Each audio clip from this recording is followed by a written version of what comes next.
दोस्तों, आज मैं आपको एक ऐसी बेवा, रहम दिल और खूबसूरत लेडी डॉक्टर का वाकया सुनाने वाला हूं जो सिर्फ खूबसूरती में नहीं बल्कि दिल के भी बहुत बड़े मुकाम पर थी। वो निहायत दयालु थी, गरीबों पर रहम खाती और हर एक की मदद करती थी। उसे कभी इनकार नहीं करूंगी। यह बात पूरी बस्ती में मशहूर हो चुकी थी कि जो भी इस डॉक्टर से कुछ मांगता वो उसे खाली हाथ नहीं लौटाती। किसी को कपड़े देती, किसी को पैसे, किसी को जूते, जिस तरीके से हो सकता मदद जरूर करती। लेकिन फिर एक दिन एक फकीर ने उस नरमी और सखावत का गलत फायदा उठाया। पहले तो वह रोज आकर पैसे लेता रहा, मगर फिर उसकी नीयत बदल गई। उसे यकीन था कि यह लेडी डॉक्टर किसी को मना नहीं करती। तो एक दिन उसने ऐसी चीज मांग ली कि डॉक्टर साहिबा खुद भी हक्का बक्का रह गई। दिल के हाथों मजबूर वो इनकार भी ना कर सकी, और तब फकीर ने उस बात का फायदा उठाते हुए वो सब कुछ हासिल किया जिसका वह बरसों से ख्वाब देख रहा था। आइए जानते हैं आज का यह चौंका देने वाला वाकया जो आपको हैरान कर देगा। यह वाकया पाकिस्तान के सूबा सिंध राजपुर का है, जहां हिंदू बिरादरी नस्लों से आबाद है और आज भी अपनी रिवायत, इबादत और वकार के साथ पुरमन जिंदगी गुजार रही है। इसी शहर में एक हिंदू खातून डॉक्टर रहती थी जिनका नाम डॉक्टर प्रीतिका शर्मा था। वो दिल की बीमारियों की माहिर थी और पूरे शहर में उनकी पहचान न सिर्फ एक काबिल डॉक्टर के तौर पर थी बल्कि उनकी नरम मिजाजी और रहमत दिल्ली के लिए भी लोग उन्हें इज्जत की निगाह से देखते थे। डॉक्टर प्रीतिका के शौहर राहुल शर्मा को एक पुरस्कार हादसे में गुजरे हुए 2 साल हो चुके थे।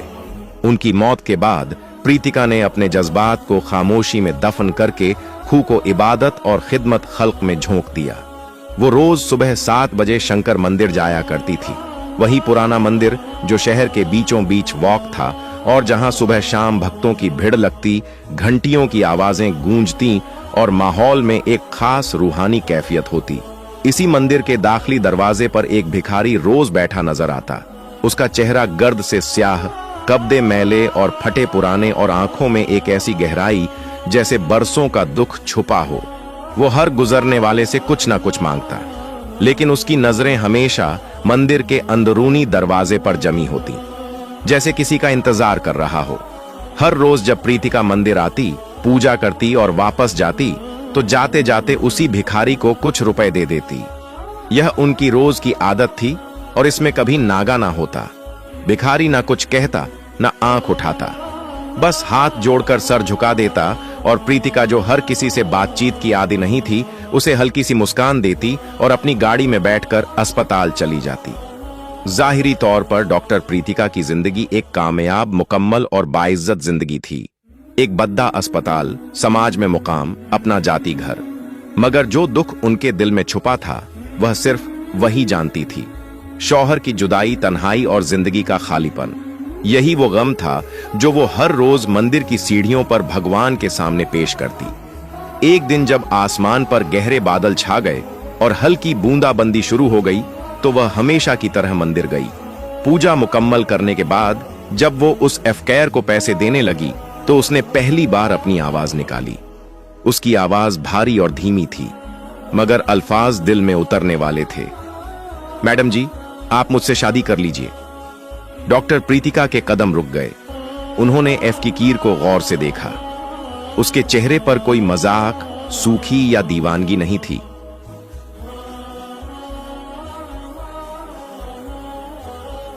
यह कैसा सवाल था?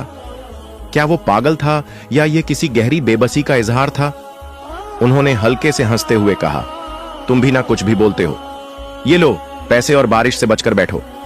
मगर एफ क्वीयर ने इस बार पैसे लेने से इनकार कर दिया। उसने सिर्फ उनकी आंखों में देखा और फिर खामोशी से सर झुका लिया। डॉक्टर प्रीतिका वापस अस्पताल तो पहुंच गई, लेकिन सारा दिन उनका जहन उसी वाकया में उलझा रहा। क्या वो एफ क्यूअर वाकई मामूली इंसान है? उसकी आंखों में कुछ ऐसा क्यों है जो मुझे राहुल की याद दिलाता है? रात को जब वो घर लौटी तो खुद से कहा, शायद मैं ही ज्यादा सोच रही हूं, आखिर वो तो बस एक भिखारी है। मगर अगले दिन जैसे ही उन्होंने फिर उसे पैसे देने की कोशिश की, उसने हाथ जोड़ाकर इनकार कर दिया और कहा, मैडम जी, मैं आपके लिए कुछ कर सकता हूं, सिर्फ एक मौका दीजिए। प्रीतिका को गुस्सा आया। उन्होंने कहा, देखो मैं तुम्हारी मदद करती हूं, इसका मतलब यह नहीं कि तुम कुछ भी बोलने लगो, अपनी हद में रहो। लेकिन भिखारी ने नजरें नहीं झुकाई। उसने धीरे से कहा, मुझे मालूम है आपको लगता है कि मैं पागल हूं। प्रीतिका की बात पर एफक गेयर ने एक लम्हे को नजरें झुकाई, फिर दोबारा उसकी आंखों में देखकर बोला, मैडम जी, मेरी एक बात सुनिए। मैं आपके लिए वो कुछ कर सकता हूं जो शायद कोई और ना कर सके।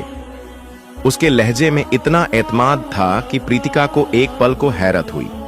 एक फकीर जो आमतौर पर खामोश बैठा रहता है, आज इतने यकीन से बात कर रहा था। उसके अंदर एक अजीब सा भरोसा झलक रहा था। प्रीतिका ने उसे गौर से देखा और नरमी से पूछा, अच्छा बताओ तुम क्या कर सकते हो? फकीर ने जवाब दिया, इस शहर में एक बद्दा नशा फरोश गिरोह काम कर रहा है। मैं आपको उनका पता दे सकता हूं। प्रीतिका हैरान रह गई। एक फकीर और ऐसे गिरोह की मालूमात उसे लगा जैसे कोई मजाक कर रहा हो, मगर फिर डॉक्टर होने के नाते उसकी आदत थी कि हर बात को फौरन रद्द न करें। उसने सोचा, अगर यह सच भी है तो मैं पुलिस को इत्तला दे सकती हूं।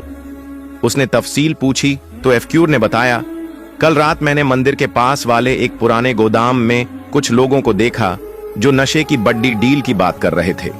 उनके हुलिये और मुकाम दोनों याद हैं। प्रीतिका ने इस बात को पूरी संजीदगी से ना लिया, लेकिन फिर भी उसने अपने एक पुराने मरीज इंस्पेक्टर कमर से बात की। अगले दिन इंस्पेक्टर ने हैरत अंगेज खबर दी, डॉक्टर साहिबा, जिस गोदाम की आपने बात की थी वहां छापा मारा गया और वाकई एक बड्ढा मादा फरोश गिरोह पकड़ गया। भारी मिकदार में नशा आवर अशिया बरामद हुई है। प्रीतिका दंग रह गई। एक फकीर को यह सारी मालूमात कैसे मालूम हो सकती है? उसने फैसला किया कि वो अगले दिन मंदिर जाकर खुद फकीर से यह सब पूछेगी। सुबह वो मंदिर पहुंची और फकीर पहले की तरह चबूतरे पर बैठा हुआ था। प्रीतिका उसके करीब जाकर बैठ गई और आहिस्तगी से पूछा, तुमने इतनी पक्की मालूमात कैसे दी? तुम कौन हो? सच सच बताओ।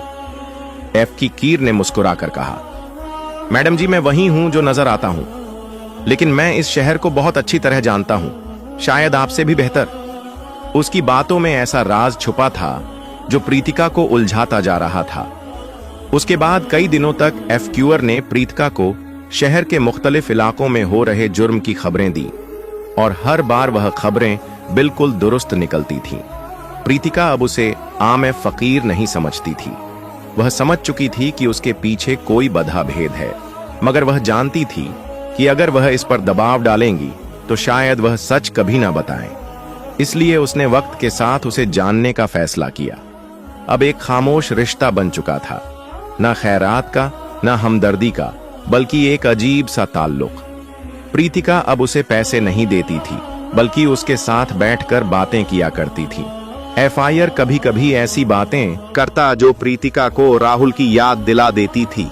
एक दिन उसने कहा, मैडम जी, आपको याद है आप कहती थी कि मंदिर की सीढ़ियों पर बैठकर चाय पीने का मजा ही कुछ और होता है। प्रीतिका के हाथ से जैसे जमीन खिसक गई। यह बात तो उन्होंने सिर्फ राहुल से कही थी, किसी और को तो कभी नहीं बताई। उन्होंने खुद को संभाला, मुस्कुराकर बात टाल दी, मगर दिल में सवाल की गूंज सुनाई देती रही। एक रात वह अस्पताल से वापस आ रही थी। बारिश जोरों की थी और रास्ते सुनसान। अचानक उनकी गाड़ी बंद हो गई। वो घबरा गई। सड़क पर कोई नहीं था, मगर तभी वो फकीर अचानक वहां नमूदार हुआ, ऐसे जैसे पहले से जानता हो कि उसे यहां पहुंचना है। उसने गाड़ी चेक की, चंद लम्हों में स्टार्ट कर दी और कहा, मैडम जी, इतनी रात को अकेली बाहर ना निकला करें। यह शहर आप जितना सीधा नहीं है। उसकी आवाज में फिक्र और दर्द छुपा था। प्रीतिका ने उसे उस रात अपने घर आने की दावत दी। पहले तो उसने इनकार किया, लेकिन उनके इसरार पर वो मान गया। घर जाकर जब वो खाने की मेज पर बैठे, फकीर ने एक निवाला लिया और आहिस्ता से कहा, यह खाना, यह जायका मुझे बहुत पुरानी यादें दिला रहा है। प्रीतिका का दिल जोर जोर से धड़कने लगा, मगर वो खामोश रही। उन्होंने कुछ नहीं पूछा। मगर अगली सुबह एक फैसला कर चुकी थी। उन्होंने अपने पुराने दोस्त और फॉरेंसिक एक्सपर्ट रवि सिंह को फोन किया और वो तस्वीर उसे भेजी जो उन्होंने चुपके से फकीर की ली थी। रवि ने तस्वीर को गौर से देखा और बोला, प्रीतिका, इस आदमी का चेहरा मुझे कुछ जाना पहचाना लग रहा है, लेकिन मैं अभी यकीन से कुछ नहीं कह सकता। अगर तुम इस शख्स के कुछ कपड़े या इस्तेमाल शुदा चीज दे सको तो मैं DNA टेस्ट कर सकता हूं। यह सुनकर प्रीतिका उलझन में पड़ गई। वो एफआईआर को बराहे रास्त शक में डालना नहीं चाहती थी। अगर वो महसूस करे कि मैं उस पर नजर रख रही हूं तो शायद हमेशा के लिए छुप जाए, उसने सोचा। तभी उसने एक तदबीर सूझी। एक दिन उसने कीर को अपने घर बुलाया और बहुत प्यार से बोली, शाम, मैं चाहती हूं कि तुम अपनी जिंदगी को एक नई शुरुआत दो। अगर तुम चाहो तो मेरे घर के पीछे एक छोटा कमरा है, तुम वहां रह सकते हो। फकीर ने अपना नाम शाम बताया। वो पहले थोड़ा हिचकिचाया, लेकिन प्रीतिका के प्यार और सच्चाई को देखकर वो मान गया। अब शाम डॉक्टर प्रीतिका के घर के पीछे वाले छोटे से कमरे में रहने लगा। दिन भर वो मंदिर के पास बैठता और अपने ही फकीर वाले अंदाज में भीख मांगता। एक दिन प्रीतिका ने उससे पूछा, शाम, तुम कुछ और क्यों नहीं करते? शाम ने मुस्कुराकर जवाब दिया, मैडम जी, मंदिर ही मेरी दुनिया है, वहीं सब कुछ दिखता है, वहीं सब कुछ सुनाई देता है। उसके इस जवाब में एक गहरा मतलब था, एक ऐसा राज जो सिर्फ दिल से ही समझा जा सकता था। कुछ दिन बाद प्रीतिका को हॉस्पिटल से एक इमरजेंसी कॉल आया। शहर की एक मशहूर दवा कंपनी के गोदाम में आग लग गई थी। प्रीतिका का दिल घबरा गया, क्योंकि वही जगह थी जहां कुछ हफ्ते पहले शाम की दी हुई जानकारी पर पुलिस ने छापा मारा था। उसने तुरंत इंस्पेक्टर कमर को फोन किया, जो उस जगह पर मौजूद था। इंस्पेक्टर ने बताया, डॉक्टर साहिबा, आग में सब कुछ जल गया, लेकिन कुछ कागज बच गए, जिनमें एक तस्वीर भी है, एक आदमी की जो बिल्कुल राहुल जैसा लगता है। यह सुनते ही प्रीतिका का दिल जोर जोर से धड़कने लगा और उसका चेहरा चिंता से भर गया। उसने फौरन वो तस्वीर अपने पास रख ली और रात भर उसे देखती रही। तस्वीर के पीछे एक जुमला लिखा था, राहुल 2022 थी, फार्मा डील। ये अल्फाज उसके वजूद को झिंझोड़ने के लिए काफी थे। क्या ये शर्मिंदा है? लेकिन कैसे? आखिर उसकी तो लाश भी शनाख्त हो चुकी थी। पूरी रात वो नींद न ले सकी। शक, उम्मीद, खौफ, हर एहसास दिलो दिमाग में शोर मचा रहा था। अगली सुबह वो मंदिर गई ताकि शाम से बात कर सकें, लेकिन वह वहां नहीं था। प्रीतिका ने उसे कई जगह ढूंढा, मगर श्याम जैसे हवा में टहलील हो चुका था। क्या उसे किसी ने नुकसान पहुंचाया या वो खुद छुप गया? श्याम को न पाकर प्रीतिका और परेशान हो गई, मगर जब वो शाम को घर लौटी तो श्याम उनके घर के बाहर बैठा मिला। पहचानने के काबिल ना था। उसका चेहरा थका ऑनलाई, कपड़े मैले और जिस्म पर गर्द जमी हुई थी। प्रीतिका ने गुस्से में आकर पूछा, कहां थे तुम? मैं तुम्हें पूरे शहर में ढूंढती रही। श्याम ने नजरें झुकाकर धीमी आवाज में कहा, मैडम जी, मुझे कुछ जरूरी काम था, आप फिक्र ना करें, अब सब ठीक है। प्रीतिका ने फैसला किया कि वो उससे सीधा सवाल नहीं करेगी, मगर उसने नरमी से पूछा, श्याम, तुम इस फार्मा कंपनी को जानते हो? श्याम ने एक लम्हे को उनकी आंखों में देखा, फिर नजरें झुकाकर बोला, मैडम जी, इस शहर में कौन नहीं जानता उन लोगों को, बहुत ताकतवर हैं। ये अल्फाज थे। छा गई। फिर श्याम ने उसकी तरफ झुककर एक पत्ता दिया। फार्मा कंपनी के मरकजी दफ्तर के तहखाने में एक खुफिया कमरा है, जहां वो तमाम गैर कानूनी सबूत छुपाए गए हैं। प्रीतिका ने फौरन अपने पुलिस वाले दोस्त इंस्पेक्टर कमर को इत्तला दी। पुलिस ने रात गए छापा मारा। इस तहखाने में जो मिला वो हैरानक था। नशा आवर दवाओं की भारी मिकदार, काले धन के हिसाबात और दर्जनों जाली दस्तावेजात, और उन सब कागजात में एक नाम बार बार दोहराया जा रहा था, राहुल शर्मा। फार्मा कंपनी के कई अहम मुलाजमीन को गिरफ्तार कर लिया गया, मगर प्रीतिका के दिल का शक अभी भी मिट नहीं रहा था। शाम अब और भी पुरसरार हो चुका था। वो कभी रात भर गायब रहता और सुबह ऐसे वापस आ जाता जैसे कुछ हुआ ही ना हो। अब उसकी आंखों में कोई ग्लैडिएटर खौफ नहीं, बल्कि एक अजीब सी शांति थी, जैसे उसे किसी बड़े सवाल का जवाब मिल चुका हो। प्रीतिका ने एक दिन शाम से दोबारा बात करने की ठानी, लेकिन इस बार नहीं पूछा, बस देखा। शाम खामोश बैठा रहा और उसके चेहरे पर एक अजीब सुकून था। उसी शाम प्रीतिका ने रवि सिंह को कॉल किया। DNA टेस्ट के नतीजे कब आएंगे? रवि ने जवाब दिया, 2 दिन में। लेकिन एक बात है, अगर वो शख्स वही निकला जिसका तुम्हें शक है तो ये सब कुछ बदल देगा। प्रीतिका के दिल की धड़कन तेज हो गई। उसी रात एक अनजान नंबर से कॉल आया। दूसरी तरफ एक भारी रबदार आवाज थी। डॉक्टर, प्रीतिका आप बहुत होशियार हो चुकी हैं, लेकिन सच के करीब पहुंचने की कीमत चुकानी पड़ती है। शाम को छोड़ दो वरना कमत भुगतना पड़ेगा। कॉल बंद हो गई। प्रीतिका की उंगलियां कांपने लगी। तो ये सब सच है। शाम कोई आम फकीर नहीं, वो किसी बड़े राज का हिस्सा है। मगर अब वापसी का रास्ता नहीं था। शाम का राज जानना जरूरी हो चुका था, चाहे कुछ भी हो जाए। वो जानती थी कि हर रात वो किसी अंधेरी गली में जाता है, मंदिर से निकलकर खंडरात की तरफ। वहां कुछ ऐसे लोगों से मुलाकात करता है जो दिन में कभी दिखाई नहीं देते। प्रीतिका ने फैसला किया कि अब वह शाम का पीछा करेगी। उसने इंस्पेक्टर कमर को फोन किया और एक मंसूबा बनाया। मैं अब रुकने वाली नहीं, चाहे सच जैसा भी हो। मैं श्याम की हरकतें, उसकी बातों में छुपा असरार और उसके चेहरे की संजीदगी, सब कुछ अब एक बड़े इंसाफ की तरफ बढ़ रहा था। मगर जो बात डॉक्टर प्रीतिका अभी तक नहीं जानती थी वह यह थी कि श्याम कोई और नहीं बल्कि उनका शौहर राहुल शर्मा था।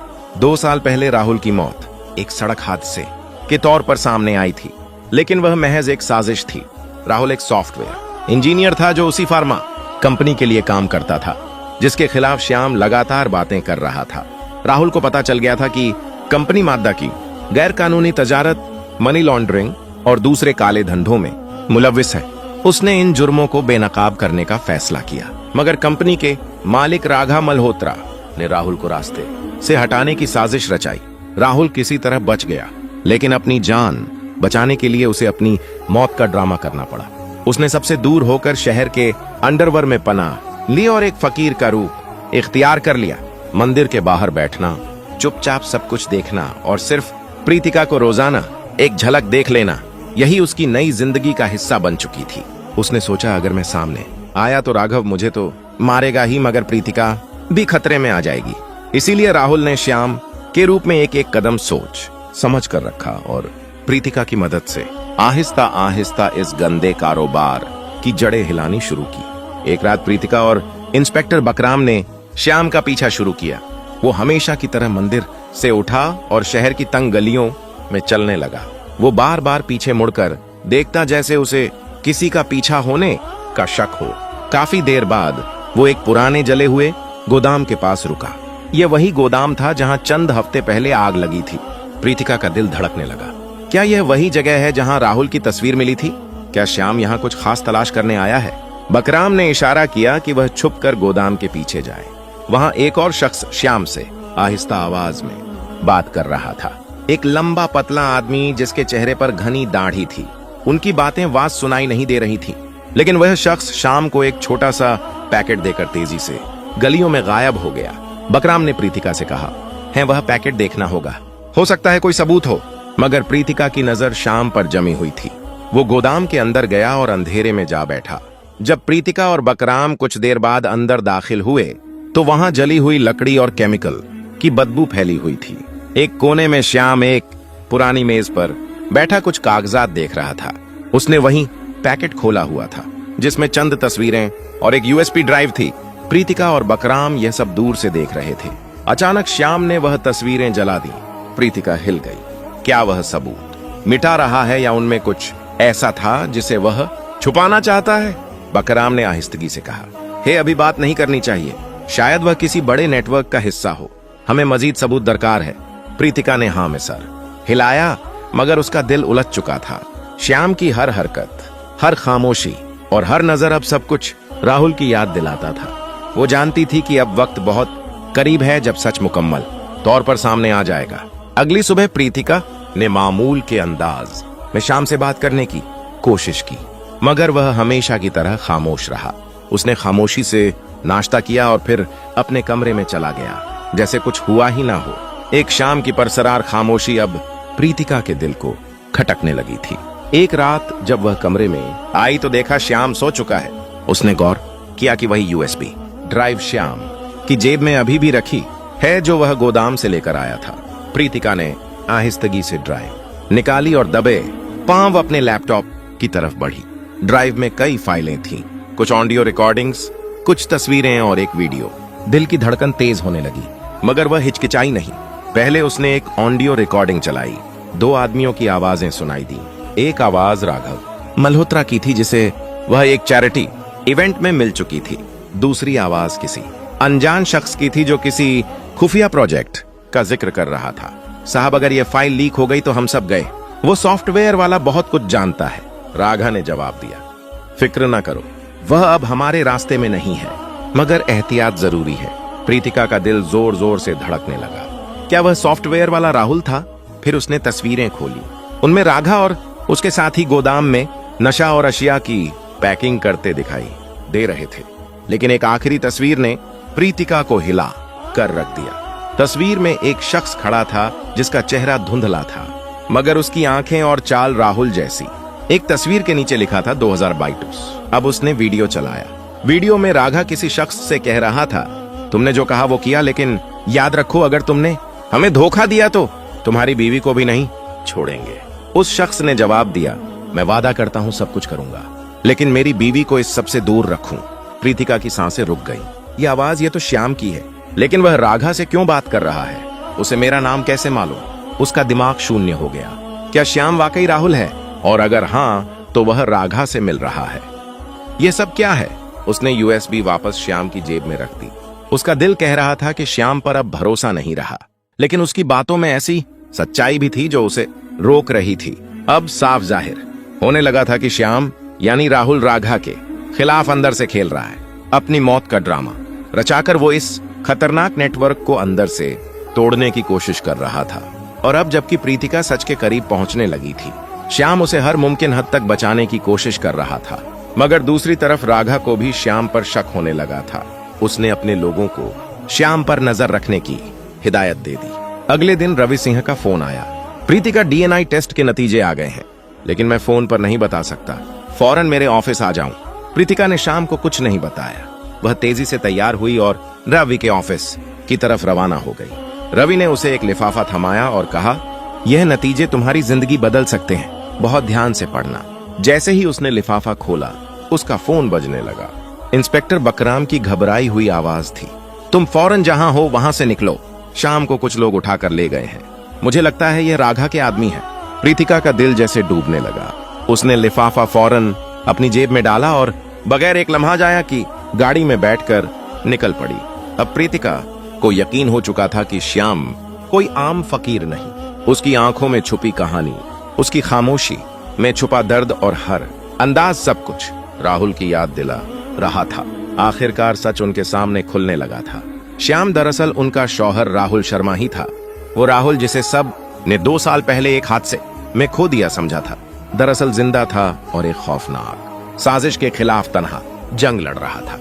फार्मा कंपनी जिसका मालिक राघव मल्होत्रा था, वही इदारा था जिसने न सिर्फ मादा और काले धन का धंधा चला रखा था, बल्कि राहुल की जान लेने की कोशिश भी की थी। मगर राहुल बच गया और अपनी मौत का ड्रामा रचाकर श्याम के रूप में गुमनामी में जा छुपा।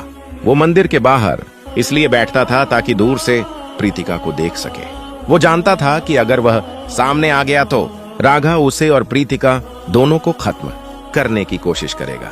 इसीलिए वह चुपचाप अपनी पहचान छुपाए कंपनी के अंदरूनी राज जमा करता रहा और आखिरकार उनको बेनकाब करने के करीब पहुंच गया। मगर अब राघा को उस पर शक हो चुका था।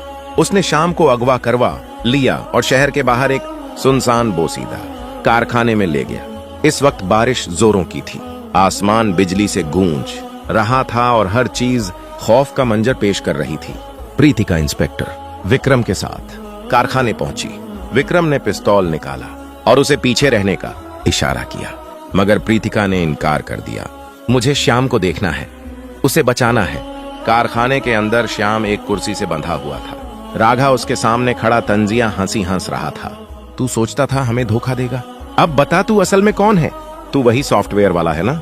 राहुल शर्मा। श्याम खामोश रहा। उसने बस राघा की आंखों में आंखें डालकर देखा, जैसे उसकी रूह तक झांक रहा हो। तभी दरवाजा धड़ाक से खुला। विक्रम पुलिस टीम के साथ अंदर घुस आया।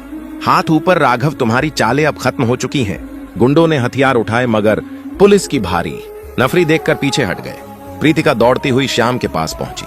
उसकी रस्सी खोली और कांपती हुई आवाज में पूछा, श्याम तुम ठीक हो? श्याम ने पहली बार उसकी तरफ देखा। उसकी आंखों में दुख और सुकून दोनों का अक्स था। मैडम जी, आज आपने मुझे बचा लिया। हमेशा मैं ही दूसरों को बचाने की कोशिश करता था। राघा को हथकड़ी लगी। विक्रम ने प्रीतिका को बताया, यह शख्स चाहे जो भी हो, उसकी दी गई मालूमात, तस्वीरें, यूएसबी और हिम्मत ने इस सारे नेटवर्क को बेनकाब कर दिया। बाहर बारिश थम चुकी थी। आसमान साफ हो रहा था। प्रीतिका ने धड़कते दिल से जेब से वह लिफाफा निकाला जो रवि सिंह ने उसे दिया था। वहीं कारखाने की सीढ़ियों पर खड़े होकर उसने लैब रिपोर्ट खोली। कागज पर साफ लिखा था डीएनए मैच 99.9%। अर्फ मेहरा उसके हाथ कांपने लगे। सामने वही शख्स खड़ा था जो अब श्याम नहीं राहुल था। प्रीतिका उसके करीब गई, उसका हाथ थामा और धीरे से कहा, ये तुम हो ना मेरे राहुल? राहुल ने लंबी सांस ली और उसकी आंखें नम हो गईं। मैं कभी गया ही नहीं था। हर रोज मंदिर के बाहर बैठकर तुम्हें देखता था। तुम्हारी एक मुस्कान मुझे जिंदा रखती थी। प्रीतिका ने उसे गले लगा लिया। बरसों का दुख, खौफ और जुदाई उसे एक लम्हे में बह गई। चंद हफ्तों बाद मंदिर की सीढ़ियों पर दोनों साथ बैठे थे। राहुल अब साफ लिबास में अपनी असली पहचान में, मगर वही आंखें, वही मोहब्बत। प्रीतिका ने पूछा, अब क्या? राहुल ने मुस्कुराकर जवाब दिया, अब एक नई शुरुआत, लेकिन इस बार कोई झूठ, कोई छुपाव नहीं, सिर्फ हम और सच। मंदिर की घंटियों की आवाज गूंज रही थी। सुबह की धूप दोनों के चेहरों पर पड़ रही थी और वक्त जैसे थमकर उनकी नई जिंदगी का आगाज देख रहा हो।